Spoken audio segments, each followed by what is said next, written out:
오늘 오전에 설교할 성경 본문은 여호수아 6장 함께 보시겠습니다. 여호수아 6장입니다. 여호수아 6장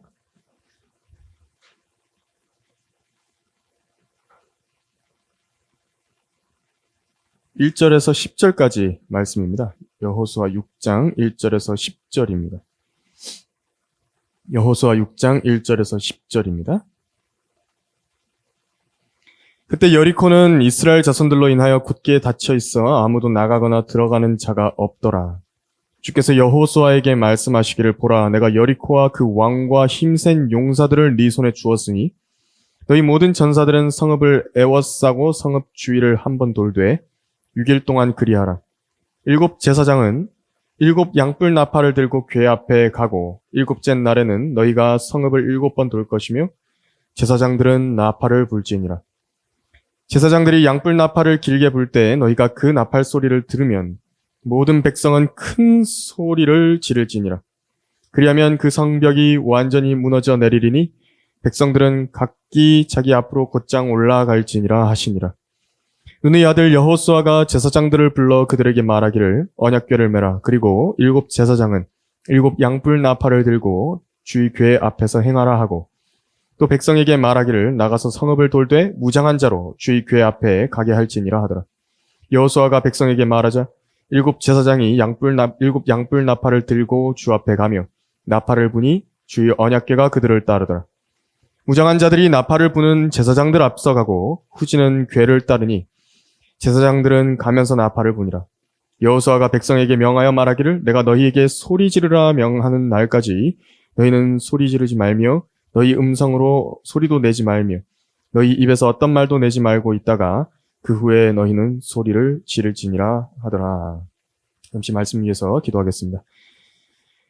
하나님 아버지, 아름다운 주의 만찬을 갖게 하시고 또 성도들의 귀한 찬양을 통해 주님의 이름이 영화롭게 되시니 이 시간 얼마나 저희 마음이 기쁘고 흡족한지, 주님께서 여기 모인 성도들 한 사람 한 사람의 생애에 개입하여 주시고 축복하여 주시며 늘 동행해 주시고 가까이 계시다라는 그 증거를 기도의 응답을 통해 늘 확인하게 해 주시기를 원합니다. 주 하나님 아버지, 제가 지금 이 시간에 하나님께서 준비하게 하신 말씀을 전하려고 합니다. 하나님께서 제 안에 충만하여 주시고 여기 이 본문에 심겨져 있는 영적 교훈과 진리를 풍성하게 성도들에게 드러냄으로 인하여 성도들 마음 안에 영적 양식으로 잘 흡수되게 해 주시고 이 양분으로 인해 성도들의 이 영적 지각이 더더욱 분명해지며 또 더 성숙해져 나가고 그리스도의 충만하심에 장성한 분량에까지 성장해 나가는데 귀한 도움이 될 수 있도록 도와주십시오. 주님께서는 저에게 이 양무리를 맡기셨고 또 네가 나를 사랑하면 이 양들을 먹이라고 말씀하셨습니다. 제가 그 말씀대로 제가 지금 이 시간에 주님의 말씀을 증거하기 원하니 부족한 사람 안에 주님 영으로 충만하여 주시고 제 입을 우리 주 예수 그리스도의 피로 씻기시며 온전하게 하나님의 말씀을 증거할 수 있도록 축복해 주십시오. 우리 주이신 예수 그리스도의 이름으로 기도드렸습니다. 아멘. 오늘 오전 설교의 제목은 말의 절제와 사용이라는 제목으로 설교하려고 합니다. 말의 절제와 사용입니다. 당시 여리코의 면적은 31,600제곱미터 정도라고 합니다. 곧 9,500평 정도 되었다 그러는데 잘 감이 안 잡히시죠? 지금 동대구역 전체 면적이 한 25,000제곱미터 정도가 됩니다. 그러니까 동대구역보다 한 1.2배 정도가 더 큰 크기의 면적이 여리코 성이라고 보시면 되겠습니다. 그 성벽은 아주 튼튼했습니다. 성벽이 2겹이었답니다. 2겹. 바깥 성벽은 두께가 1.8m 정도 되고요. 또 두 번째 안쪽 성벽의 이 너비는 얼마냐니까 3.6m 정도였다라고 합니다. 높이는 어느 정도냐니까 3층 높이인데 3층이면 지금 우리 건물, 우리 층 높이 정도 되는 것입니다. 그래서 우리는 원래 이제 성경을 믿는 사람들이죠. 그래서 뭐 고고학적 발견을 믿는 사람들은 아니지만 이제 여리코를 발굴했다고 하는 사람들의 말이 이 성경에 크게 반대되지 않을 때는 참고하는 자료로 쓸 수도 있습니다. 그래서 존 가스탱이라는 박사가 있는데요. 1920년대에 여리코 성의 잔해를 발견을 했다고 합니다. 이게 성경에 기록된 대로가 아니라 만약에 진짜 이제 사람의 인력으로 인해서 이렇게 성벽이 무너졌다라고 한다면 성벽 밖에서 공격을 했겠죠? 성벽 밖에서 공격을 해서 안쪽으로 공성 무기로 이렇게 밀고 들어갔을 것입니다. 그렇게 성벽이 무너졌다라고 한다면 성벽 잔해가 성 안쪽으로 이렇게 들어가 있어야겠죠? 다. 그런데 이상한 걸 발견한 겁니다. 성벽 잔해가 이 바깥으로 나와 있는 겁니다. 바깥으로 허물어져 내린 겁니다. 그리고 그 무너진 성벽이 어떻게 됐냐니까 경사로처럼 이제 이어진 겁니다. 그래서 이스라엘이 거기 5절에 나와 있는 대로 각기 자기 앞으로 곧장 올라갈 수 있는 경사로가 생긴 겁니다. 성벽이 다 무너져가지고 길을 만들어준 겁니다. 하나님께서 여리코 성을 정복하게 하시는 방법을 이제 하달을 하셨습니다. 일반적인 군사 작전으로는 전혀 이해할 수 없는 지침을 하나님께서 주셨습니다. 그저 성읍을 질서 있게 돌아라 라고 말씀하신 겁니다. 그런데 여러분 아십니까? 힘 있는 군대가 어떤 군대냐면 진짜 대단한 군대라고 하는 것은요. 어떤 군대냐면 그 군대에 있는 모든 구성원 하나하나가 하나로 결집하는 군대가 가장 강한 군대입니다. 그 수가 10명이건 100명이건 1000명이건 상관이 없이 단 하나의 목적을 위해서 그 각자에게 주어진 목표가 있겠죠. 임무가 있겠죠. 그것에 따라서 그 하나의 목적을 위해서 하나처럼 한 사람처럼 움직이는 군대가 가장 강력한 군대입니다. 이 군대는 이길 수 있는 방법이 없습니다. 이스라엘은 이렇게 훈련이 되어가고 있었습니다. 그래서 여리코 정복이 성공적으로 이루어진 것은 훈련받은 대로 질서를 유지해서 지휘관이신 주 하나님의 명령에 그대로 따라서 행했던 것입니다. 그리스도의 군대라 불리는 하나님의 교회 역시도 주 예수님의 명령에 따라서 화평의 띠 안에서 성령의 하나됨을 지키라고 명령을 받았습니다. 또 우리는 한 소망 안으로 부르심을 받은 것입니다. 우리 각자에게 물어봤는데 형제님은, 자매님은 소망이 무엇입니까? 물어봤을 때 그게 별로 다르지 않다고요. 예수님 빨리 오셔야지. 이 얘기밖에 안 합니다. 한 소망입니다. 또 우리는 한 몸에 속해 있고요. 한 분이신 성령에 의해서 그 몸 안으로 침례를 받은 것입니다. 한 분 주를 섬기고 있고 한 믿음을 가지고 있습니다. 바른 성경이 무엇이냐? 그 믿음을 갖고 있는 것입니다. 어떻게 구원을 받느냐? 예수님께서 어떻게 오시냐? 그 믿음을 하나로 갖고 있는 것이고 한 분 하나님을 섬기고 있는 것입니다. 군대가 약화되는 것은요. 단 하나의 이유밖에 없습니다. 분열하면 약화되는 것입니다. 분열하면. 마귀가 하나님의 진영을 공격하는 방법이 바로 분열입니다.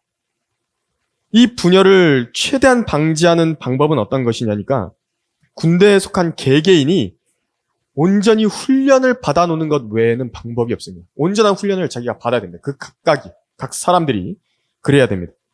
그럴 때에 이제 상황이 딱 벌어지지 않습니까? 그러면 이제 훈련된 대로 움직이는 것입니다. 성경은 말씀하시기를 그러므로 너희는 하나님의 전신 갑옷을 입으라. 이는 너희가 악한 날에 저항할 수 있으며 또 모든 일을 다 이루기까지 서 있게 하기 위함이니라고 말씀하셨습니다. 그러니까 악한 날에 저항을 할 수 있게 되는 겁니다. 훈련을 받은 그리스도인들만이. 악한 날이 옵니다. 개개인의 그리스도인들에게 있어서요. 영적 전쟁으로 인해서 악한 날이 닥치는 것입니다. 특히 언제 악한 날이 되냐면요. 가만히 있는데 누가 나에게 어떤 말을 해줬다고요. 근데 그 말을 딱 들으니까 막 마음이요. 흔들리는 겁니다. 불평이 생기고요. 불만이 생기고 낙담이 생기고 낙심이 생기는 것입니다. 의심. 그 사악한 의심이 생겨나게 되는 그때입니다. 악한 날입니다. 그때 저항하기 위함인 것입니다. 이 군인으로서 하나님의 뜻을 다 이루기까지 결코 실족하지 않고 서 있게 하기 위함이라고 지금 성경은 말씀하고 있는 것입니다. 서 있어야 된다고, 끝까지. 왜 무장을 시키는 것인가? 왜 훈련을 시키는 것인가? 서 있게 하기 위함이라는 겁니다. 끝까지. 모든 일을 다 이루기까지 서 있게 하려는 겁니다. 그 우리 중에 누구도요, 결코 중간에 쓰러져서는 안 됩니다. 목회자라 그래가지고 안 쓰러지는 거 아닙니다. 어떤 성도, 이 교회에 있는 아무리 오래 주님을 믿었던 성도라 할지라도요, 안 넘어지는 거 아닙니다. 실족할 가능성이 언제나 있는 것입니다. 그래서 항상 주의하는 것이고, 이게 훈련에 게으르지 않는 것이죠. 여러분, 단체 사진 찍어보신 분들을 아실 겁니다. 아무리 눈을 감지 말라 이야기를 해도요, 그 중에 꼭 한 사람은 눈을 감는 사람이 발견되는 겁니다. 그만큼 모든 사람이 하나가 돼서 한 뜻으로 뭔가를 행한다는 것은요, 정확한 목표의식을 심고 이를 위한 훈련이 되지 않는다라고 한다면 불가능한 것입니다. 안 됩니다, 그게. 그런데 이제 본문의 이스라엘은 꽤 잘 훈련된 모습을 보여줬습니다. 그 6일 동안, 7일 동안 도는데 마지막 그 순간까지 입에서 소리를 한 사람도 내지 않은 것입니다. 잘 훈련이 된 것입니다. 잘한 것입니다, 그것은. 그 모습은 우리 각자가 받아야 할 영적 훈련에 관한 것이 어떤 부분이냐라는 것을 아주 잘 시사해주고 있습니다. 하나님께서 이런 훈련을 받게 하시길 원하는 것인데, 그 훈련은 1차적으로 말에 관한 훈련이었습니다. 말의 절제와 사용에 관한 훈련을 오늘 여리코를 통해서 보여주시고 있는 것입니다. 말의 절제와 사용, 그 첫 번째로 그리스도의 군대는요, 말의 훈련을 받아야 됩니다. 10절을 보면 여호수아가 백성에게 명하여 말하기를, 내가 너희에게 소리 지르라 명하는 날까지 너희는 소리 지르지 말며 너희 음성으로 소리도 내지 말며 너희 입에서 어떤 말도 내지 말고 있다가 그 후에 너희는 소리를 지를지니라 하더라. 주 하나님께서 자신의 군대를 지휘하실 때 때로 비합리적이게 보이고 무용한 일을 지시하는 것 같은 때가 있습니다. 이 여리코 전투에서는 특히 체계적인 명령이라든지 작전 계획이 없었습니다. 저 두꺼운 이중성벽을 어떻게 깨부술 것이며, 그럼 그걸 깨부수기 위해 필요한 공성 무기들을 어떻게 준비할 것이며, 그에 맞는 조직은 어떻게 인원 구성을 할 것인지, 그거 꼭 필요한 거 아니겠습니까? 그런데 그걸 말씀하지 않으신 겁니다. 그리고 그저 여리코성을 7일간 질서 있게 돌아야 된다라고 말씀하셨고, 6일간은 하루에 한 번씩, 그리고 7일째에는 7번 돌라, 이렇게 말씀을 하셨습니다. 제일 앞선 대열에는 전사들이 무장해서 가고요, 그리고 그 뒤에는 이제 7 제사장이 언약궤 앞에서 양뿔 나팔을 들고 따라가고, 그리고 그 언약궤 뒤로는 나머지 모든 백성들이 같이 도는 것을 지시를 하셨습니다. 하나님의 군대는 바로 이 일을 따라서 했어야 했습니다. 그런데 단 한 가지 단서로 주신 명령이 있는데, 우리가 읽은 본문대로 6일간 한 바퀴씩 여리코를 돌고 있을 때에 소리 지른다든지 음성을 낸다든지 하지 말라고 말씀을 하셨습니다. 어떤 말도 너희 입에서 나오지 않도록 하라고 명령하신 겁니다. 그것을 지켜보고 있는 그 행렬을요, 여러분 머릿속에서 한번 상상해 보십시오. 여리코에서도 그걸 봤다고 한번 생각해 보십시오. 얼마나 공포스럽겠습니까? 아무 말도 안 하고 그 수많은 사람들이, 200만 명 되는 사람들이 이게 도는데요, 조용하게 그냥 도는 겁니다. 얼마나 훈련된 사람들처럼 보였을까요? 한 사람도 소리를 내지 않습니다. 얼마나 단합된 것처럼 보일까요? 그리고 질서 있게 양뿔 나팔만, 7 양뿔 나팔만 소리를 내면서 도는 것입니다. 그리고 나머지 모든 군대는 침묵 속에서 있었습니다. 여기서 이스라엘은 사실 예전 광야에서의 습관대로 자주 빠지는 죄의 구렁텅이 속에 빠졌어야 자연스럽죠. 그래서 이스라엘은 출애굽할 때 10번이나 주님을 대적해서 불평을 했었습니다. 근데 하나님께서 이번에는 반대의 모습을 딱 보여주시는 것입니다. 불평을 제해버리신 겁니다. 아무런 불평 없이 하나님께서 시키신 일을 적절하게 수행한 겁니다. 바로 문제가 불평입니다. 입을 다물라, 이렇게 말씀하신 것은요, 이스라엘 가운데서 불평을 제거하시려는 하나님의 목적이었습니다. 그래서 그리스도의 군대 역시도 마찬가지로 영적 성숙과 훈련을 거쳤다는 증거가 뭐냐니까, 자기 입에서 나오는 말을 통제할 수 있게 되는 것을 말하는 것입니다. 절제가 가능하게 되는 것입니다. 그래서 13번을 참는 겁니다.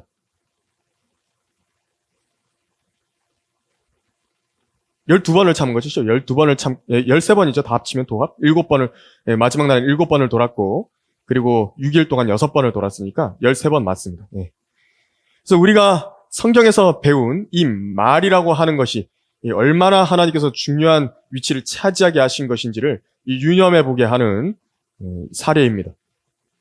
말이라고 하는 것은요, 바로 그 자신입니다. 그걸 알아야 됩니다. 내 입에서 나오는 말이요, 납니다. 이거 어디서 알 수 있냐면, 하나님의 말씀이 하나님이시라고 말씀하셨죠. 그겁니다. 말은 자신의 보이지 않는 인격에 대한 표현입니다. 그래서 이게 말을 안 하는 미덕에 관해서 남자들이 말을 안 해야 된다. 그게 미덕이다라고 이야기하죠. 유교에서. 근데 그게 아닙니다. 말을 해야 될 때 필요한 말을 잘 하는 게 중요한 것이지, 안 하는 것 자체가 능사가 아닙니다. 그럼 자기를 알 수 없는 것입니다. 그 사람에 대해서 알 수가 없는 겁니다. 말 안 하고는 모릅니다. 표현을 해줘야 됩니다. 그래서 하나님께서는 성경에서 말에 관해서 언급하실 때에 뭐와 연결을 지으시냐면, 사람 안으로부터 나오는 영과 직결시켜서 말씀하신다라는 것을 알 수 있습니다. 욥기 26장 4절에서 그랬죠. 네가 누구에게 말을 발설했느냐? 누구의 영이 내게서 나왔느냐? 이렇게 묻고 계신 겁니다. 말은요, 나올 때 호흡을 들이마시면서 말하는 사람은 없죠. 다 호흡을 뱉으면서 말하는 것입니다. 바람이 나온다고요, 입에서. 후 하고 나오듯이 입으로 이게 막 숨을 들이마시면서 말할 수 있는 사람은 없습니다. 그 말이 보여주는 예표가 뭐냐니까, 영이 그 사람의 입으로부터 나오는 것을 예표해서 보여주는 겁니다. 말을 할 때 그 사람의 영이 나온다고요. 그 말이 이제 사람들의 귀에 들어가죠? 그러면 이제 그것이 어떤 사람들 안에서든 역사하는 것입니다. 내가 어떤 말을 들었는데 마음에서 힘이 난다고요. 내가 어떤 말을 들었는데 마음이 주저앉아 버린다고요. 어떻게 그렇게 되죠? 영이 있기 때문에 가능한 것입니다. 그래서 하나님의 일이라고 하는 것도 대부분 입으로 하는 일입니다. 하나님의 일들 대부분이 입으로 하는 겁니다. 복음 전파가 그렇죠. 또 성경 말씀에 관해서 그런데 뭐라고 말씀하셨냐니까, 너희 입에서 이 율법책의 말씀이 떠나지 않게 하라. 그 말씀이 그것입니다. 기도 역시도요, 우리가 입으로 하나님 앞에 내 혼을 토로하는 겁니다. 우리 교제도 마찬가지죠. 찬송을 부를 때도 마찬가지입니다. 위로에 있어서도, 권면에 있어서도 마찬가지입니다. 하나님께서만 입으로 일하시는 것이 아닙니다. 우리도 입으로 일을 하는 겁니다. 또 우리만 그런 것이 아닙니다. 마귀 역시도 그 틈을 벌리고 분열을 일으키고 믿음을 파괴하고 사람들을 실족시키는데, 그것 역시도 무엇으로 하냐면 말로 하는 것입니다. 그래서 이스라엘은 여리코를 6일 동안 6번 돌았고 7일 때 7번 돌았습니다. 도합 그 13번을 도는 와중에 예전에 했던 대로 자신들의 입을 열어서 불평을 했다라고 한번 생각해 보십시오. 이를 쓸데없는 짓을 왜 시키시는 거야? 다리 아파 죽겠는데 이 떼약볕에 그 돌게 하신다고. 그렇게 한번 이야기했다고 생각해 보십시오. 그러면은 하나님께서는요, 또다시 진노하셔서 여리코 정복을 불가능하게 하셨을지도 모릅니다. 그들의 입에서 불평이 나올 때 그것은 다른 사람들의 마음속으로 이제 또 들어가게 되는 것입니다. 그 불평이요, 막 전파가 된다고요. 훨씬 빠릅니다. 믿음의 말보다 불평이 훨씬 더 사람들에게 잘 전염이 되는 것입니다. 이제 그 불평이 한 사람의 마음 안으로 딱 들어오게 되죠. 그러면 이제 세 부류로 딱 나뉩니다. 여러분들이 어떤 부류인지 한번 생각해 보십시오. 첫 번째 부류는 이제 불평이 딱 들어오면요, 곧바로 이제 휩쓸려 버리는 겁니다. 그 불평에. 다른 사람들에게 그 불평을 똑같이 자기 입으로 내뱉어서 옮겨버리는 부류가 있습니다. 첫 번째 부류가. 두 번째 부류는 어떠냐니까, 불평을 들으면요, 그것을 당장 옮기지는 않습니다. 근데 이제 마음속으로 들어가는 겁니다, 그게. 그리고 그걸 담아두고 재어두는 사람입니다. 이게 문제가 뭐냐면요. 이제 그때부터 자기 마음 안에 고통이 생기기 시작합니다. 고통스럽다고. 중간에서 이제 갈팡질팡 하는 거죠. 의심에 시달리게 됩니다. 이 고통 중에 있는 사람 특징이 뭐냐? 아무 일도 할 수 없습니다. 앞으로 나갈 수가 없습니다. 전진이 안 됩니다. 그냥 그 자리에 있어야 됩니다. 세 번째 부류는 어떤 부류냐니까 자기가 이제 불평을 딱 들었을 때요. 자기가 알고 있는 지식이 있고 하나님을 향한 믿음이 있죠. 그걸 통해서 단호하게 불평을 초장에 잘라버리는 사람입니다. 이 세 번째 부류의 사람이 많을수록 그 군대가 아주 강해집니다. 하나님의 군대, 하나님의 교회는 바로 이런 사람들이 필요한 것입니다. 이들이 하나님과 함께 일할 수 있는 사람들이고 전진할 수 있는 사람들이고요. 같이 갈 수 있는 사람들입니다. 하나님께서 일하시는데 방해하지 않을 수 있는 사람들입니다. 하나님께서 자신의 군대에게 가르치신 것이 첫 번째로 입을 다무는 방법이라는 것을 가르친 것을 아주 주목할 만한 사실입니다. 신약 성경에도 이런 지침이 나와 있습니다. 우리가 들으니 너희 가운데서 무질서하게 행하여 전혀 일하지 아니하고 참견 잘하는 자들이 있다 하니 이제 우리가 우리 주 예수 그리스도를 통하여 이런 자들에게 명하고 권하노니 조용히 일하고 자기 양식을 먹으라 말씀하신 겁니다. 데살로니가 후서 3장 10절에서 12절까지 나와 있습니다. 말의 절자와 사용 두 번째로 말의 훈련이라는 것 자체는요. 경건을 통해 훈련이 됩니다. 경건의 훈련과 밀접하게 연결되어 있는 겁니다. 말의 훈련이라고 하는 것은. 사람의 마음이 가득한 것이 그 입을 통해서 나온다 하신 예수님의 말씀을 여러분들 기억하십니까? 그 말이라고 하는 것 자체가요. 그 사람의 인격이라는 것을 말씀을 드렸습니다. 그래서 말이 성숙해진 것을 보면 그 사람의 인격도 성숙해진다라는 것을 금방 알 수가 있는 것입니다. 그래서 말을요, 아주 능숙하게 다뤄야 됩니다, 우리는. 능숙하게 다룰 줄 알아야 됩니다. 말을 잘 다뤄야 됩니다. 고삐를 딱 채워가지고요, 절제할 줄 알고, 달리기 할 때 달리기 할 줄 알고, 딱 조절시킬 줄 알고, 방향을 잡을 줄 알고, 그렇게 돼야 되는 것입니다. 이것이 언제 길러지냐니까, 하나님의 말씀과 기도로 빚어지는 것입니다. 그것이 그 안으로부터 성령의 열매가 맺히게 해주는 근본입니다. 하나님께 자신이 기도를 드릴 때요, 그 말을 계속해서 저희가 제일 진중한 언어로, 제일 자신 안에 심양에서 나오는 그 나의 이 깊은 곳에서 나오는 그 말로 하나님 앞에 말씀드리죠. 기도가 그걸 훈련을 하는 것입니다. 하나님께 드리는 기도. 여러분 진지하게 기도하는데 하나님께 대충 하십니까? 아니죠. 막 그렇게 장난스럽게 하십니까? 그렇지 않습니다. 우리가 할 때는 진지하게 하는 것입니다. 기도를. 바로 그때 우리 말들이요, 하나님의 말씀과 그 기도를 통해서 다 다듬어지는 것입니다. 하나님께 이런 말씀을 드려도 되는 것인가? 하나님께 이렇게 말씀드렸을 때 하나님께서 기뻐하실까? 이런 것들요 계속 생각하면서 우리가 기도하지 않습니까? 그것이 우리 안에 훈련이 되는 것입니다. 그럼 이제 이것이 다른 사람들을 대할 때에도 그 말을 하는 훈련이요 돼 있는 것입니다. 이것이 바로 경건입니다. 하나님의 본성이 나타나게 되는 것입니다. 경건이라는 말은 영어로 godliness라고 불립니다. 직역을 하자면 뭐냐면 하나님과 같음입니다. 경건이라고 하는 말이. 성품의 면에서 하나님과 같다라는 것이 경건입니다. godliness입니다. 하나님께서 육신으로 나타나신 신비가 경건의 신비인 것을 3장 16절, 디모데전서 3장 16절에서 말씀하시면서 이렇게 써 있습니다. 경건의 신비는 논쟁의 여지 없이 위대하도다. 하나님께서는 육신으로 나타나셨고 성령으로 의롭게 되셨으며 천사들에게 보이셨고 이방인들에게 전파되셨으며 세상에서 믿음 받으셨고 영광 가운데로 들려 올라가셨습니다. 하나님께서 육신으로 나타나신 신비, 그것이 경건의 신비라는 것인데, 그래서 예수 그리스도 그분을 탁 보면요, 하나님께서 사람으로 나타나셨다라고 한다면 이렇게 나타나셨겠구나, 이런 모습으로 사셨겠구나, 하나님께서 사람으로 나타나셔서 이런 상황에 부딪히셨다라고 한다면 이렇게 반응하시고 이렇게 말씀하셨겠구나 하는 걸 아는 것이 경건입니다.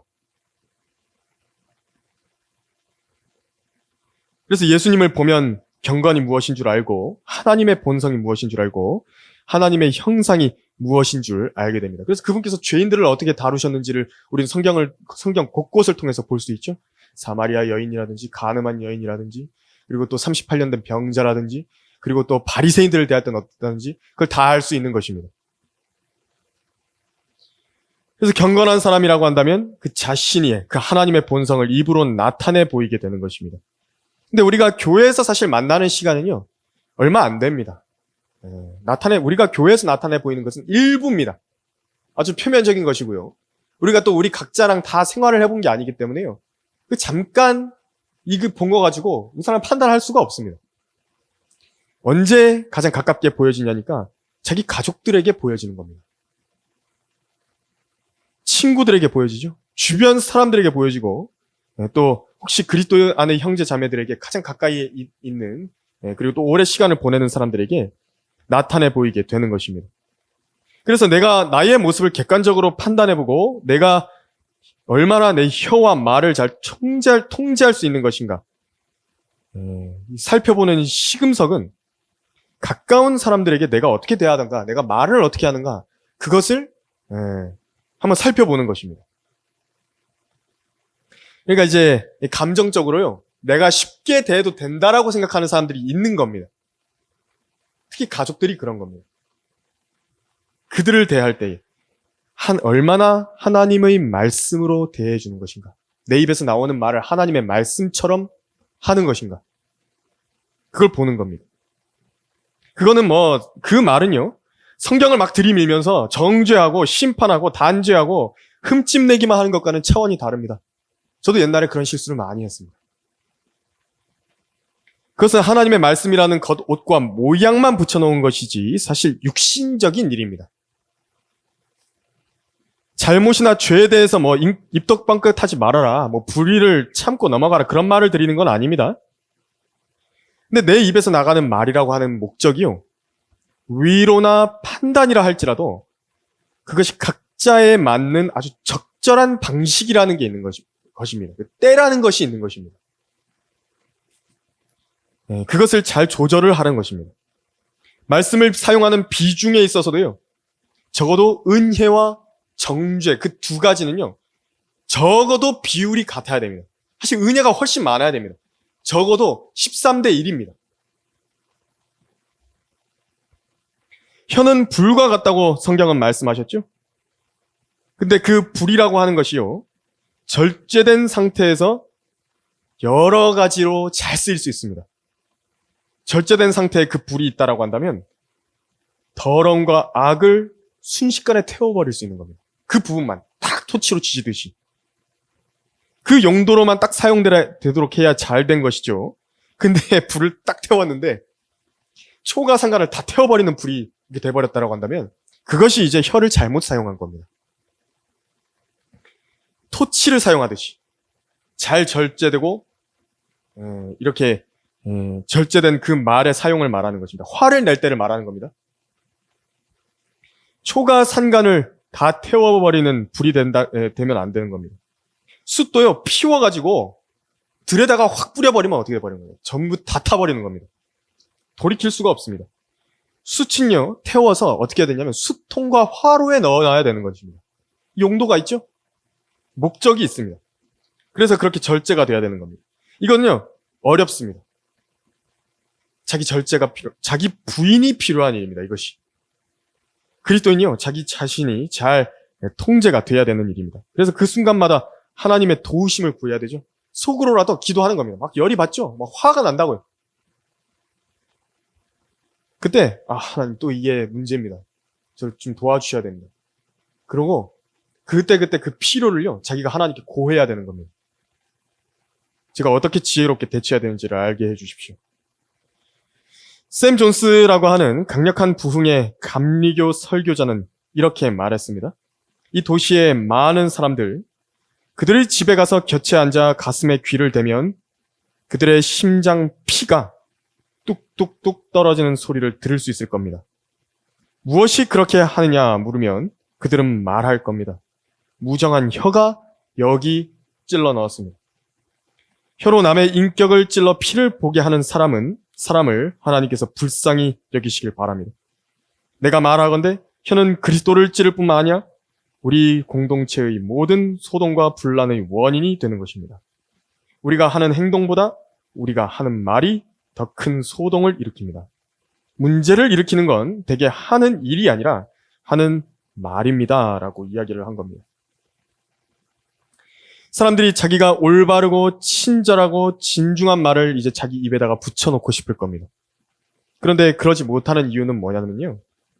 보통 그렇게 하려고 하는데 자기 발목을 잡는 게 있습니다. 그게 뭐냐면 과거가 잡는 것입니다. 과거가요. 나를 막 부끄럽게 붙잡는다고요.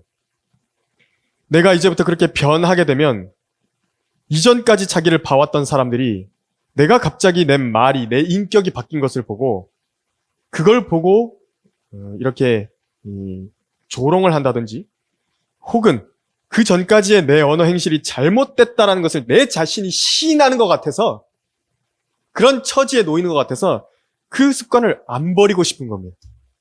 그 붙잡고 싶어도 망설여진다고요. 저도 그랬습니다. 근데 그런 판단을 받고 싶지 않으니까 그저 하던 대로 계속하게 되는 것인데 이게 바로 자기가 한번 들여놓은 죄의 무서움입니다. 발을 못 빼는 겁니다. 어리석음의 늪에 빠져버리는 겁니다. 하지만 잘 생각해 보십시오. 저도 그때 그런 생각이 드는 겁니다. 지금 바뀌나 나중에 바뀌나 늦을수록 손해인 겁니다. 어쨌든 언제 돌이키더라도 그런 판단과 부끄러움에 대해서 내가 감수를 해야 되는 겁니다. 그럴 바에야 그냥 지금 빨리 감당하는 게 낫다. 그 생각을 제가 했던 겁니다. 말의 절제와 사용. 세 번째로 말을 사용하는 방법을 배워야 됩니다. 거기 16절을 보시면 일곱 번째 돌 때에 제사장들이 나팔을 부니 여호수아가 백성들에게 말하기를 소리 지르라. 주께서 너희에게 이 성읍을 주셨느니라. 그래서 이제 입에 말을 내야 될 때가 있는 겁니다. 하나님께서 유의를 주신 말에 관한 부분들을 잘 통제하고 잘 사용하는 방법이 있습니다. 이게 실제 말을 잘 쓰는 방법입니다.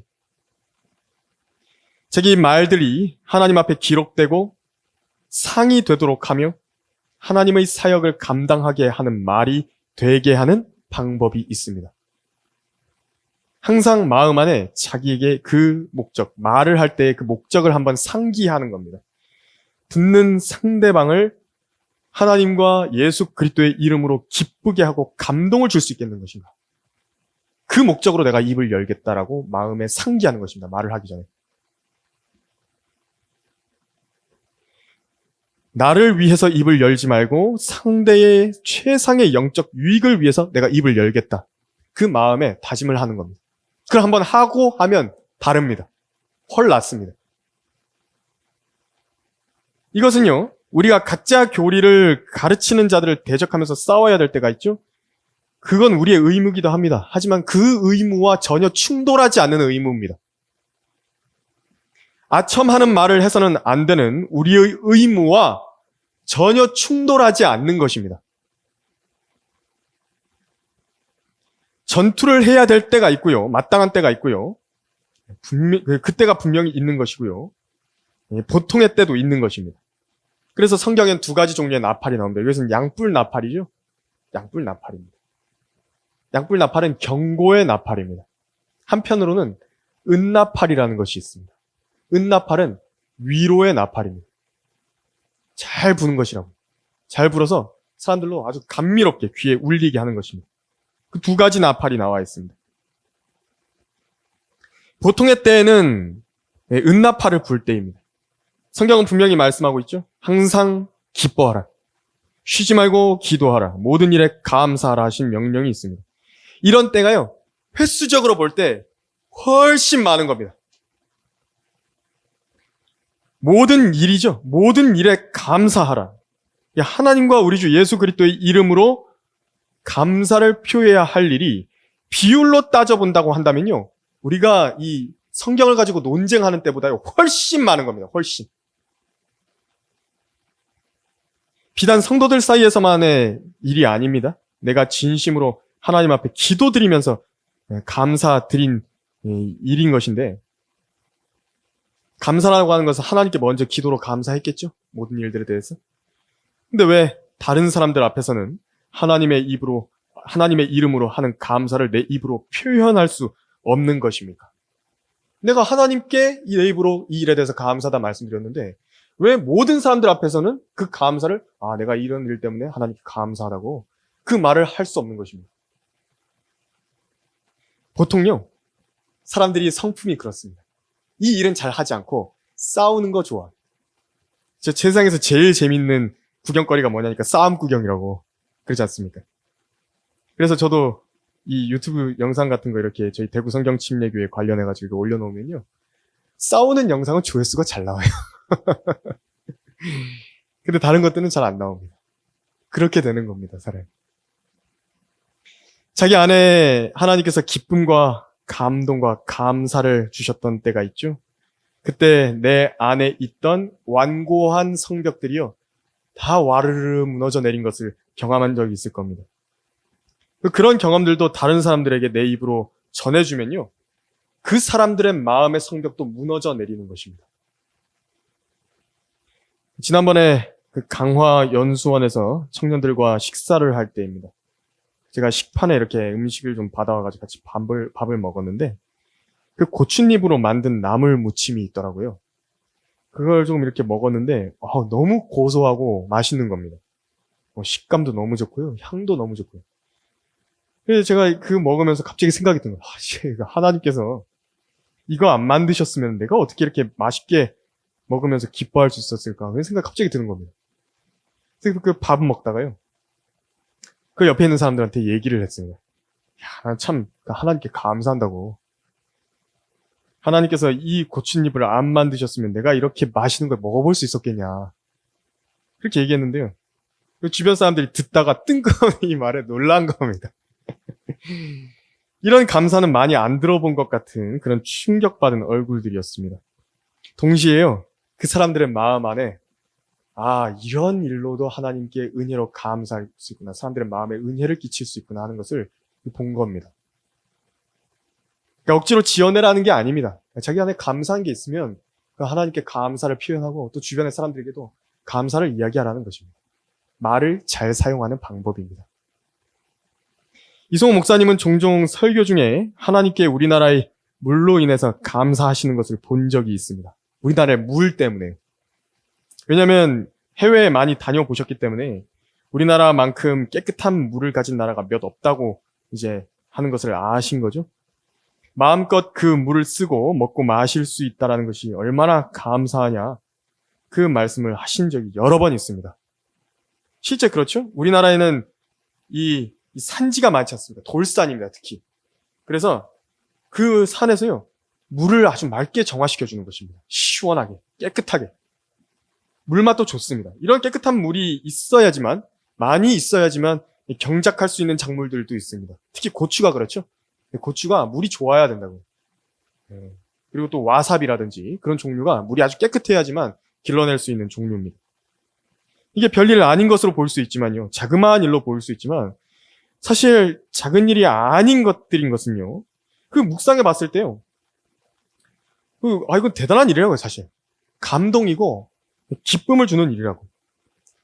하나님의 은혜와 선하심을 찬양하게 되는 그런 일들이 우리 주변에는 사실 생각해보면 많이 있는 것입니다. 찾아낸다라고 한다. 그리고 이게 이제 내 마음 안에서 기쁨이 됐죠? 그러면 마음에 가득한 것을 그 입이 말하는 것입니다, 이제부터. 그럼 이제 그 감사가 나오는 겁니다. 그 표현하는 것을 여러분들 익숙해져야 됩니다. 처음에 하려고 그러면요, 딱 걸린다고. 하려고 그러면 뭔가 좀 내가 안 하던 일이라서 좀 민망하기도 하고, 좀 그렇다고요. 감사가 익숙하지 않아서 딱 나오려고 그러면 막아선다고요. 그거를 훈련해야 됩니다. 극복해내는 훈련을 해야 되는 겁니다. 모든 사람 앞에서. 그리고 그것을 듣는 사람에게 은혜를 끼치게 하십시오. 특히 가족들 앞에서. 몇 번 해보면요, 이제 이게 그런 의미구나 하는 것을 상기할 수 있습니다. 그리고 그런 마음으로부터 나오는 진정한 감사를 다른 사람들이 들었을 때 그들의 표정을 주목해서 보십시오, 여러분. 이것이 하나님께서 나를 쓰시는구나. 그걸 볼 수 있는 겁니다. 주변 사람들에게 진심 어린 하나님을 향한 그 순수한 인격이 우리 말들로 비춰지는 수가 많으면 많을수록 이제 그 사람의 간증이요, 막 살아나기 시작하는 겁니다. 거기서 하나님의 말씀의 능력이 배양이 되는 겁니다. 아, 성경대로 믿는 사람은 뭔가 다르구나. 이 사람은 뭔가 다르구나. 이때 전해지는 말씀이요. 이제 그렇게 딱 말씀의 능력이요. 쌓아 올려지지 않습니까? 그때에 이제 효력이 있는 겁니다. 말씀만 많이 인용했다 그래가지고요. 주변에 간증을 상한 사람이 효력을 발휘할 수가 없습니다. 오히려 간증을 잃은 사람이 그 일을 하면 역효과만 나는 것입니다. 롯처럼요. 롯이 얘기하니까 농담인 줄만 압니다. 하나님의 말씀을 이야기하니까 농담만 돼버리는 겁니다. 이제 자기가 영적임을 드러내고 영적인 체하기 위해서 하는 말들이 있죠. 내가 어떤 사람이다를 보여주기 위해서 한 말들이 전부 다 이제 나를 위해서 입을 연 것입니다. 듣는 사람들이요, 그걸 모르지 않습니다. 거듭나지 않았다 하더라도 들어도 압니다. 들으면 안다고요. 그 의도를. 듣는 사람들이 그걸 느끼지 않습니까? 그러면 마음을 점점 닫아버리는 겁니다. 그 사람하고 얘기하고 싫다고. 심지어 그런 마음에서 나오는 말들을 감지해내는 것은 거듭난 사람이냐 아니냐 다 똑같습니다. 두 사람 다 똑같습니다. 네, 거듭나지 못한 사람도 그 정도 감지는 할 수 있습니다. 왜냐하면 사람 안에는 영이 있기 때문이고요. 그 영들은 말들을 시험하고 반응합니다. 그 동기를 파악하려고 하는 것입니다. 그 기능은 남아 있습니다. 아주 민감하게 반응합니다. 하지만 순수한 마음으로 우리가 하나님을 향한 감사를 바라고 그것이 주변 사람들에게 은혜를 끼친다는 것을 알고 그 목적으로 입을 연 사람은요, 이제 여리코의 성벽만큼 두꺼운 마음의 벽까지도 하나님의 말씀의 하나님의 그 능력으로요, 무너뜨리는 힘을 가지게 되는 것입니다. 엄청난 힘입니다, 그것이. 결론적으로 우리가 그리스도의 군사들로서 믿음의 선한 싸움을 싸워나갈 때에 필수적으로 받아야 하는 훈련이 바로 말을 다루는 훈련입니다. 말에 있어서 절제와 인내를 배워야 하고요. 은혜를 끼치는 말을 합당한 때에 사용하여서 감사로 표현할 수 있는 훈련이 되어 있어야 됩니다. 불평은 절제하고 감사는 표현하고 할 수 있는 이 조절이요, 돼야 되는 겁니다. 이것이 바로 강력한 군대를 만드는 방법입니다. 이 일에는 자기 부인이 필수적입니다. 바로 이렇게 훈련되어진 사람들이 하나님의 도구가 되고 여리코의 성벽을 모조리 무너뜨릴 수 있을 만큼 강력한 능력을 갖추게 될 것입니다. 이러한 사람이 하나님의 본성에 동참해서 많은 열매를 맺게 될 것이고 영원한 우리 주 예수 그리스도의 왕국에 들어가는 입구가 이 사람 앞에 풍성하게 마련이 되는 것입니다. 그래서 말을 잘 훈련하십시오. 나에게 가까운 대상들에서부터 실행해 나가십시오. 실제적인 생활에 적용하고 마음의 변화를 받으십시오. 그러면 하나님께서 주시는 기쁨이라고 하는 것이 어떻게 하나님께서 선물로 주신 나의 언어, 나의 혀, 나의 말이라고 하는 것을 통해서 우리 마음에 넘쳐나게 되는지를 풍성하게 경험하게 될 것입니다. 너희 입에서 어떠한 더러운 말도 나오지 아니하게 하고 오직 서로를 세우는 데 필요한 좋은 것만을 말하여 듣는 자들에게 은혜를 끼치게 하라. 설교를 마치겠습니다.